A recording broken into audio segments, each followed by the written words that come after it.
Isang mapagpalang gabi po sa ating lahat. Ngayon nga po ay nandito tayo sa isa sa pinakasikat na kainan dito sa Gapan, Nueva Ecija. Ito nga po ay matatagpuan lamang sa tapat ng GCG or Gapan City Gas. Ito lang po yan sa Barangay Pambuan. Sa gilid nga po nito ay makikita natin yung katabing kainan. Ito po yung Isos. Ito po ay walang iba kundi ang Crispy Pamor. Pagpasok nga po natin sa loob ay makikita na agad natin ang mga available nilang pagkain at kung magkano ang mga presyo. Pakipost na lang po natin para makita po natin yung buong menu. Ito nga po sa restaurant na ito ay makikita natin na nakaset talaga ang lahat ng mga kailangan nyo. At syempre since mahilig tayo sa kalamansi ay kukuha na tayo ng marami niyan at mga sili. And guys, dito rin po pala nakalagay yung kanilang inumin at mga baso. Ang aking mga kasama po for tonight's video ay si Daddy at si Mami. Mga ino-order po natin ay talagang isa-serve nila ng mainit at talagang bago. And guys, pagdating naman po sa mga presyo ng kanilang mga pagkain ay hindi talaga kayo magsisisi. Tulad po ng in-order ko na ito na Lomi Overload, sino ba naman po ang mag-aakalang 100 pesos lang yan?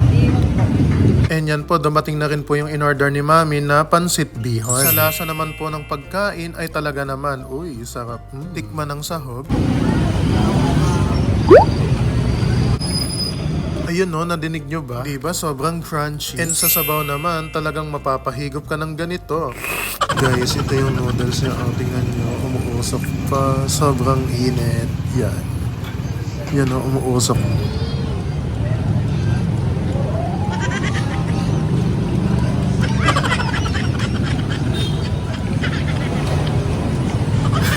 Napaso yan.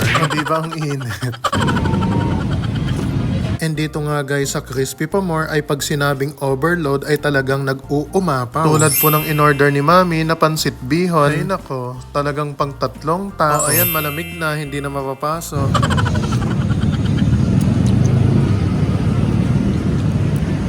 Ang sarap talaga niyan. Ayan guys, oh, kalahati na siya pero busog na ako.